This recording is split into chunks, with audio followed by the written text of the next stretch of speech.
बात करते हैं कि वो कौन से 5 मेजर स्मार्ट कॉन्ट्रैक्ट्स हैं। तो हम उसको एक बार मैं उनके बारे में आपको थोड़ा सा ब्रीफ 32 करूंगा, तो आपको प्रोजेक्ट 32 का प्लान प्रेजेंटेशन करने से पहले रुपया समझ में आएगा और सुनने में भी अच्छा लगेगा।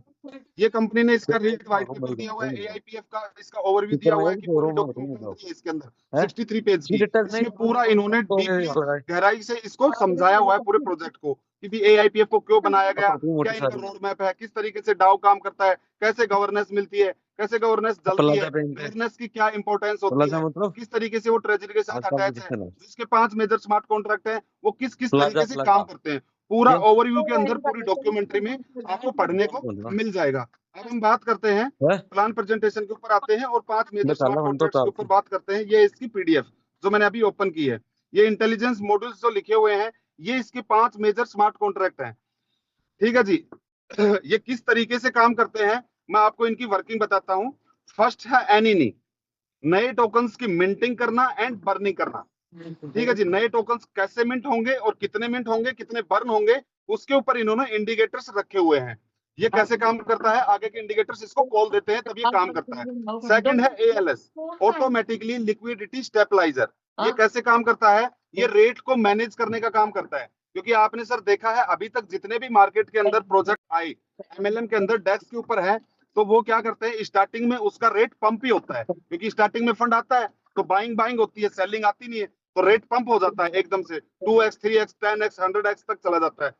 तो और वो फिर जब टोकन्स बाहर जाने लगते हैं तो वो सेल करने की ग्रोथ 15% हो जाती है, 1.15 चला गया। ठीक है जी। तो वो एएलएस जग जाएगा। और ये सारे के सारे स्मार्ट कॉन्ट्रैक्ट्स किसके साथ अटैच है, ट्रेजरी के साथ, और इनके ऊपर ओनरशिप किसकी है, 00 नल एड्रेस की। तो ट्रेजरी से यही फंड निकाल सकते हैं और यही उसमें डाल सकते हैं। ठीक है जी। इनको कमांड ट्रेजरी के ऊपर दी हुई है। तो ये एएलएस क्या करेगा, ट्रेजरी से जो 20,000 टोकन इन्होंने बना के रखे हुए थे वहां से टोकन निकालेगा और उनको सेल करने लग जाएगा और उसके रेट को 5% डंप ले आएगा। 1.15 गया था 1.10 पे लाके छोड़ देगा, डॉलर कलेक्ट करेगा अपने पास रख लेगा। ठीक है जी। उसके बाद 1.10 से दोबारा 1.25 जाता है तो ये फिर उसके रेट को 5% डंप कर देगा, फिर डॉलर कलेक्ट करेगा अपने पास रख लेगा। तो ये तो हो गया बढ़ते हुए क्रम में। अब हम बात करते हैं डाउनफॉल की। अगर इसका रेट डंप जाता है 10-15%, तो ये क्या करेगा, ट्रेजरी अपने पास जो इसने डॉलर्स रखे हुए थे उन डॉलर्स को निकालेगा और टोकन्स को बाई करेगा, तो इसके रेट को 5% पंप करवा देगा। उसके बाद में फिर दोबारा जाता है तो ये फिर दोबारा अगेन ऐसे ही प्रोसेस करता रहेगा। तो एकदम से ये ऊपर भी नहीं जाएगा और एकदम से नीचे भी नहीं आएगा, रेट को स्टेबलाइजर करता है, उसका काम करता है एएलएस। उसके बाद है एआरपी, ऑटो री इन्वेस्ट प्रोटोकॉल। ऑटो री इन्वेस्ट प्रोटोकॉल बेसिकली रखा क्यों हुआ है, इसका मेन काम यही है, इसका मकसद ये है कि मार्केट के अंदर पैनिक सेल क्रिएट ना हो। और पैनिक सेल कहां से क्रिएट होगी, जहां पे मार्केट में ओपन मार्केट के अंदर टोकन्स पड़े हुए हैं, क्योंकि मार्केट में ज्यादा टोकन होल्ड हो जाएंगे, सेलिंग के ऊपर आ गए, क्योंकि डेस्क के ऊपर एमएलएम में बड़ा फंड आ गया तो कभी भी टोकन का रेट 2x या 3x हो सकता है। तो ये क्या होगा कि पैनिक सेल क्रिएट हो जाएगी, क्योंकि वो लोग उसको सेल करेंगे और वहां से बड़ा प्रॉफिट लेके जा सकते हैं। तो ये मार्केट के अंदर ज्यादा टोकन होल्ड ही नहीं होने देता। एग्जाम्पल के तौर पर कैसे काम करता है, मान लो मार्केट के अंदर 10,000 टोकन पड़े हुए हैं, ट्रेजरी में टोकन है वो लोग हैं, डेस्क के ऊपर टोकन है वो लोग हैं। अब सेलिंग कहां से आएगी, जो मार्केट में पड़े हुए वहां से। तो मार्केट में ये हर एड्रेस को कैप्चर करता रहता है, इस एड्रेस पे टोकन कितने दिन से पड़े हुए हैं और ये सेल क्यों नहीं कर रहे हैं। तो 70% लोगों की मेंटेलिटी यही होती है कि भी जो मेरे पास टोकन आए हैं विड्रॉल में, मैंने जो भी उनको लिए हैं आरओआई के थ्रू या नेटवर्क के थ्रू, तो जो भी मेरी विड्रॉल की प्रोसेसिंग फीस लगी है वो मुझे मिल जाए। इसका रेट अगर 2-4% बढ़ जाए और मेरी जो फीस लगी है वो मेरी कवर हो जाए तो मैं इसको सेल कर दूंगा। 70% लोगों का ये मानना होता है। तो ये करेगा, एएलएस को कॉल देकर उसके रेट को पंप करवा देगा। 2-3% अगर पंप हो गया तो 10 टोकन मार्केट के अंदर होल्ड पे थे, वहां से 7,000 टोकन सेलिंग पे आ गए, सिर्फ 2-3% पंप के ऊपर ही। अब कोई फंड तो वो बड़ी लिक्विडिटी वहां से नहीं निकालते, इसलिए इसको रखा हुआ है ऑटो री इन्वेस्ट प्रोटोकॉल को। और किसी भी प्रोजेक्ट में जब तक री इन्वेस्टमेंट नहीं होता है, री इन्वेस्टमेंट की साइकिलिंग नहीं होती है, तो प्रोजेक्ट लंबा नहीं चल पाता है। जैसा कि हमने काफी सारे एक्सपीरियंस हमारे भी खट्टे मीठे रहे हैं और हमने देखे हैं। उसके बाद है SIG. SIG basically ARP and ALS को बोल देता है, इसको इंडिकेट करता है, इनको बुद्धि देता है, इनको गाइडेंस देता है।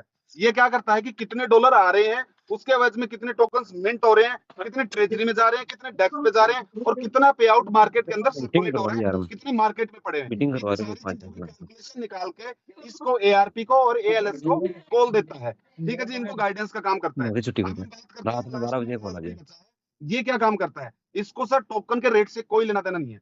इसको सिर्फ एक चीज की कमांड दी हुई है कि ट्रेजरी के पास 250 दिन के टोकन्स का बैकअप अवेलेबल होना चाहिए हर एवरी इन्वेस्टमेंट के ऊपर। कि मान लो एग्जांपल के तौर पे आज $10,000 का इन्वेस्टमेंट आया हुआ है और कल से अगर कंपनी के अंदर इन्वेस्टमेंट नया नहीं आता है तो इसको टोकन देने हैं आरओआई के अंदर, क्योंकि टोकन के सामने टोकन आने, तो इसके पास उतने टोकन होने चाहिए कि ये 250 दिन तक दे सके। और इसी की कॉल के ऊपर ये एनईनी से नए टोकन्स को मिंट करवाता है।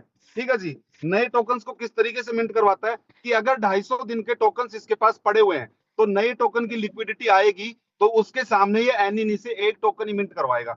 एक टोकन की लिक्विडिटी आ रही है तो एक टोकन मिंट करवाएगा। अगर इसके पास 200 से 250 दिन के बीच में टोकन है, मतलब 250 दिन से कम है, तो ये एनईनी से 2 टोकन मिंट करवाएगा एक टोकन की लिक्विडिटी आ रही है तो, क्योंकि इसको 250 दिन के टोकन्स को कंप्लीट करना है। ठीक है जी, उसके बाद में अगर 200 से 150 दिन के बीच में है तो एनईनी से 3 टोकन मिंट करवाएगा। अगर 150 से 100 दिन के बीच में है तो एनईनी से 4 टोकन मिंट करवाएगा। और 100 दिन से नीचे अगर इसके पास बैकअप चला गया एएलपी के पास में, ट्रेजरी के अंदर इसके में, तो ये क्या करेगा, उससे न्यू टोकन्स मिंट करवाएगा एनईनी से 5 टोकन, मतलब मैक्सिमम ये 5 टोकन मिंट करवा सकता है, क्योंकि इसको ट्रेजरी के अंदर 250 दिन के टोकन्स चाहिए। इस तरीके से ये एक दूसरे के साथ पैरेलल काम करते हैं, जो इसके 5 मेजर स्मार्ट कॉन्ट्रैक्ट्स हैं।